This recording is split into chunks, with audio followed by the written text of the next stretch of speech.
cái thằng berche min ma ngày na râu bụi vàng khó xa ăn khai càng chế caru sen long en dik pon mang ngày ở chuối thấy ngài lâu ở thu kinh na van sang em về kem xuôi bể min thân đá rin na in lung duy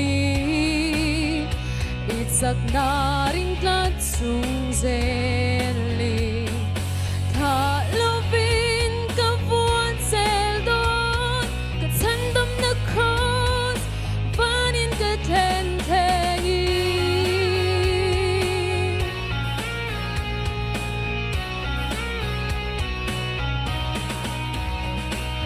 cả thề na lê gạt sắc na te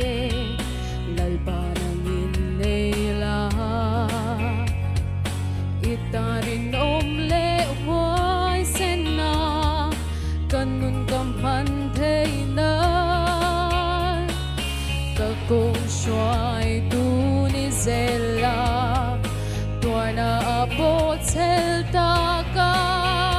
ka thi ni thenga itan bei zeli iram ro pui min then la rin na in lung zui it sak na ring kan sung zeli tha lovin ka vuan sel don ka chan dam na cross Vanin ka then theng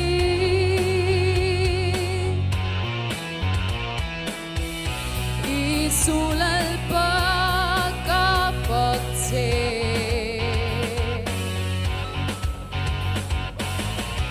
it's untin cha ka thei to pa puang zeli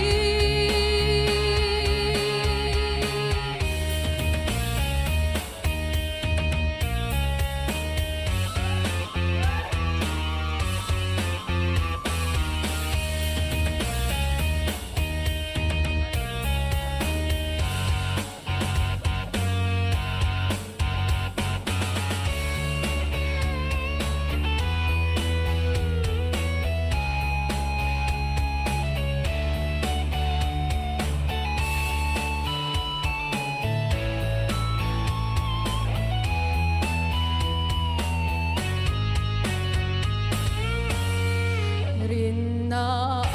in lung zui it sak na ring kan sung zeli